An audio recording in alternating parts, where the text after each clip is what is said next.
నేను యేసు ప్రభువుని ఎలా నమ్ముకున్నానంటే నా నాలుగు చివరి భాగంలో ఒక రంధ్రం పడిపోయింది 1992 సంవత్సరంలో. ఆ రంధ్రంలో నుంచి ఒక కాయలా బయలుదేరింది. ఆ కాయ ఏమైందంటే ఇంత కాయలాగా అయిపోయి నాలుగు చివరిన మాట్లాడినా, ఏమన్నా తిన్నా, తాగినా, మొహం కడుక్కున్నా, ఒక మాట కానీ మాట్లాడితే నాలుగు కదిలితే రక్తము లోనికి కిందకి ఇలా కింద కారిపోతూ ఉండేది అన్నమాట. రక్తం అంతా ఇలా కింద కారిపోతుండేది. అప్పుడు ఈ కచ్చి పెట్టుకొని ఇలాగా, కచ్చి అంటే తెలుసు కదా మీకు, రుమాలి. ఈ రుమాలని ఇలా పెట్టుకొని మాట్లాడితే 5 నిమిషాలకి ఈ రుమాలంతా తడిసిపోయింది రక్తంతో.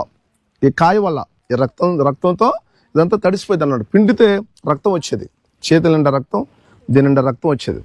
అప్పుడు మా కుటుంబీకులు, మా నాన్నగారు, మా అమ్మగారు ఏం చేశారంటే, మాకు భూములు ఉండి ఈ భూములన్నీ అమ్మేసి, ఇల్లంతా అమ్మేసి, బంగారం అమ్మేసేసి హాస్పిటల్ తీసుకెళ్ళి ఈ కుర్రాన్ని ఎలాగైనా సరే బాగు చేయాలని వారు ప్రయాసపడినప్పుడు చాలా హాస్పిటల్ తిరిగాం.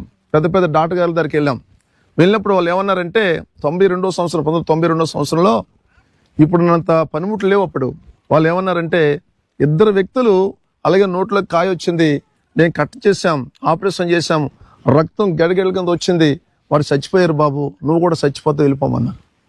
అలాంటి పరిస్థితిలో డాక్టర్ గారు చేతులు ఎత్తేసారు. డబ్బు పనిచేయలేదు, భూమి పనిచేయలేదు, బంగారం పనిచేయలేదు, అన్నీ ఉన్న దగ్గర మాకు ఏమి వద్దని చెప్పేశారు. మేము ఏమి చేయలేమన్నారు.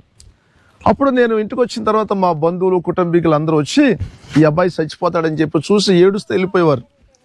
ఏడుస్తూ వెళ్ళిపోయినప్పుడు నాకేమనిపించిందంటే, నేను బ్రతకాలి కాబట్టి బ్రతికించే దేవుడు ఎవరైనా ఉన్నారని చెప్పి నేను వెతకడం ప్రారంభించాను. వింటున్నారమ్మా? రాళ్ళకి మొక్కాను, రప్పలకు మొక్కాను, చెట్టుకి మొక్కాను. చెట్టుకి ఓ పేరెట్టారు, దానికి ఒక పేరెట్టారు, రాయికి ఒక పేరెట్టారు, ఏమండి స్తంభానికి ఒక పేరెట్టేవారు, చీపురగట్టుకు ఒక పేరెట్టేవారు. అన్నిటికీ మొక్కాను. ఎందుకంటే ఈ నోట్లో కాయ బాగైపోలేను. దేవుడు లేడని చెప్పిన వ్యక్తిని ఈ కాయ కోసం ప్రతి దేవుడిని నమ్ముకున్నాను, కానీ సుఖంలే. బ్రతికించే దేవుడు ఎవరు? మాట్లాడే దేవుడు ఎవరు? మనకు స్వస్థపరిచే దేవుడు ఎవరు? మనకు రక్షణ ఇచ్చే దేవుడు ఎవరు అని చెప్పి నేను ఆలోచన చేసినప్పుడు, దేవుని బిడ్డారా, ఇలాగే చెప్పారు, యేసు ప్రభు నిజమైన దేవుడు. ఆయన నమ్ముకుంటే మీకు రక్షణ దొరుకుతుంది, ఆయన నమ్ముకుంటే మీకు స్వస్థత కలుగుతుంది, ఆయన నమ్ముకుంటే మీకు మేలు జరుగుతుంది.